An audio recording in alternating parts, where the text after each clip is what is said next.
میری طرف سے تمام دیکھنے والوں دوستوں کو السلام علیکم۔ دوستوں، آج کی اس ویڈیو میں مغربی ایشیا کے ایک ملک اسرائیل کے بارے میں جانیں گے۔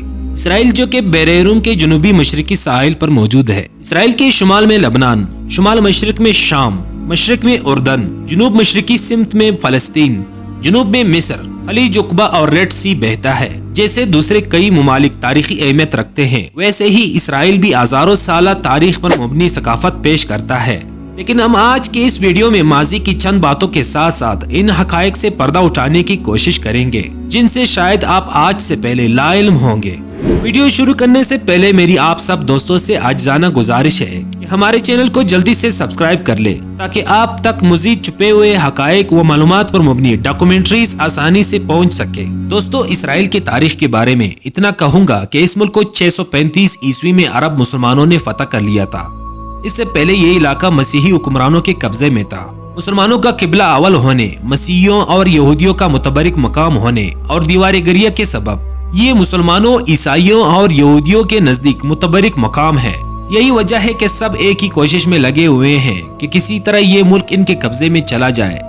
مسلمانوں کے ہاتھوں 635 عیسوی میں فتح ہونے کے بعد یہ علاقہ 1300 سالوں تک مسلمانوں کے قبضے میں رہا۔ 1260 میں یہ سرزمین مملوک سلطنت کا حصہ بنی۔ 1516 میں یہ سرزمین عظیم سلطنت عثمانیہ کے قبضے میں چلی گئی۔ پہلی جنگ عظیم کے بعد جب ترکی ٹوٹ پوٹ کر بکھر گیا تو برطانیہ نے یہاں قبضہ کر لیا۔ برطانیہ نے 1920 میں اس علاقے کو تقسیم کیا۔ پھر دنیا نے وہ وقت بھی دیکھا جب ہٹلر کے ہاتھوں یہودیوں کا قتل عام شروع ہوا اور یہودیوں کی آبادی ختم ہونے لگی۔ لاکھوں کی تعداد میں یہودیوں کو زہریلی گیسوں، بموں اور تلواروں سے موت کے گھاٹ اتار دیا گیا۔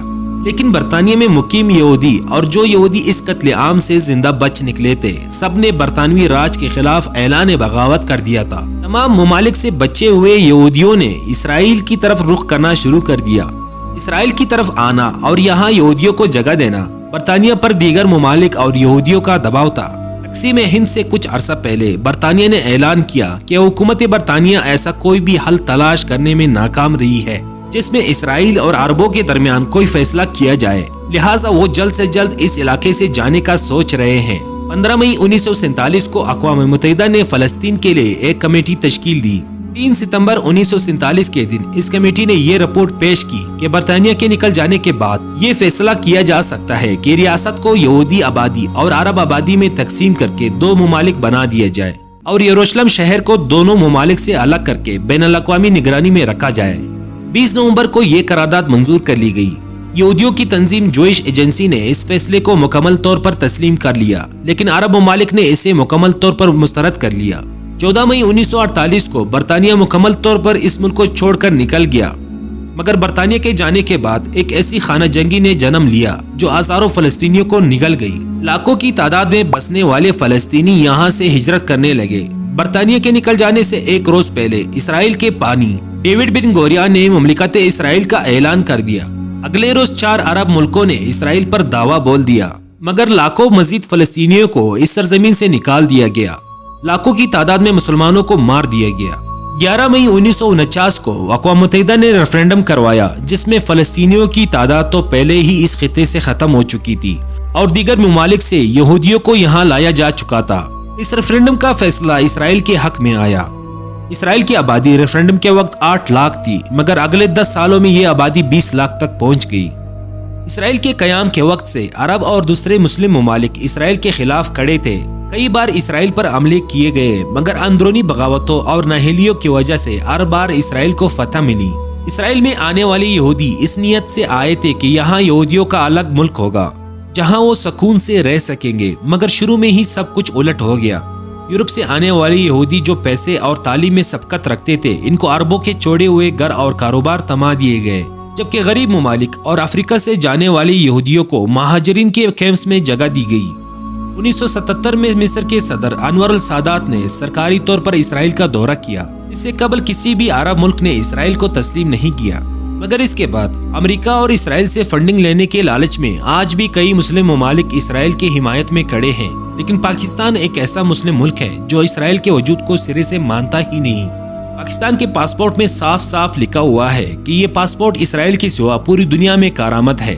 ناظرین گرامی، بے شک اسرائیل کے لیے پاکستان کا پاسپورٹ قابل قبول نہیں، لیکن پھر بھی اگر آپ پاکستانی ہیں اور آپ اسرائیل جانا چاہتے ہیں تو آپ اسرائیل کے بارڈر پر پہنچ کر اسرائیل کا ویزا آن ارائیول لے سکتے ہیں۔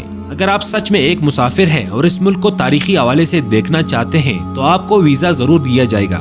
اسرائیل کے بارے میں اگر بات کی جائے تو اس ملک کا نام اسٹیٹ آف اسرائیل ہے۔ اس کا رقبہ ریفرینڈم کے وقت 16,000 مربع کلومیٹر کے لگ بھگ تھا۔ 1967 میں ہونے والی جنگ کے بعد 20,700 مربع کلومیٹر بن گیا، لیکن اسرائیلی مشرقی یروشلم اور گولان کی پہاڑیوں کو ملا کر اپنے ملک کا رقبہ 22,072 مربع کلومیٹر بتاتے ہیں، اور اسرائیل کے قوانین میں بھی یہی رقبہ بتایا جاتا ہے، جبکہ ویسٹ بینک پر قبضہ کرنے کے بعد یہ ملک 27,000 مربع کلومیٹر تک پھیل جاتا ہے۔ اپنے رقبے کے لحاظ سے اس ملک کو دنیا میں 50واں نمبر حاصل ہے۔ 2021 کے مردم شماری کے مطابق اسرائیل کی آبادی 9.3 ملین لوگوں پر مشتمل ہے، اور آبادی کے لحاظ سے یہ دنیا میں 96 نمبر پر بڑا ملک ہے۔ سفارتی لحاظ سے اسرائیل کے تعلقات دنیا کے 157 ممالک کے ساتھ قائم ہے۔ عرب لیگ کے 3 ممالک مصر، اردن اور موریتانیہ نے اسرائیل کے ساتھ سفارتی تعلقات بنائے ہوئے ہیں، مگر مصری عوام اسرائیل کو دشمن ملک مانتی ہے۔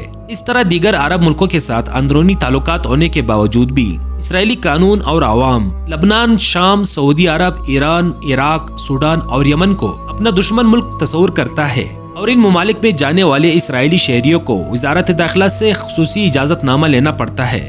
اسرائیل کے بارے میں اگر دلچسپ حقائق کی بات کی جائے تو آئنسٹائن ایک ایسا قابل بندہ تھا جسے اسرائیلی حکومت نے اپنا صدر بنانے کی پیشکش کی تھی، لیکن آئنسٹائن نے اس پیشکش کو مسترد کر دیا تھا۔ اسرائیل کی سرکاری زبانیں عبرانی اور عربی ہے، جبکہ رشین اور فرانسیسی زبان کا استعمال بھی یہاں کیا جاتا ہے۔ پیارے دوستو، اسرائیل اتنا چھوٹا ملک ہے کہ اگر آپ اس کے بارڈر سے دوسرے سائڈ کے بارڈر تک پیدل جائیں تو آپ 2 گھنٹے میں بآسانی پہنچ سکتے ہیں، اور اگر دوسری 2 سمتوں یعنی اوپر سے نیچے کی طرف دوڑنا شروع کر دے تو 9 دنوں میں آپ اس ملک کو پار کر سکتے ہیں۔ 1948 سے 1980 تک اسرائیل میں اسرائیلی لیرہ کا استعمال ہوتا رہا، جسے اسرائیلی پاؤنڈ بھی کہا جاتا ہے۔ 1980 سے 1985 تک استعمال ہونے والے کرنسی کو اولڈ اسرائیلی شیکل کہا جاتا ہے۔ 1985 سے آج تک جو کرنسی استعمال ہو رہی ہے اسے جدید شیکل کہا جاتا ہے۔ اسرائیلی شیکل کو اگر پاکستانی روپے میں تبدیل کیا جائے تو ایک اسرائیلی شیکل 70 پاکستانی روپے کے برابر ہے۔ اسرائیل کا قومی پرندہ ہدہد ہے۔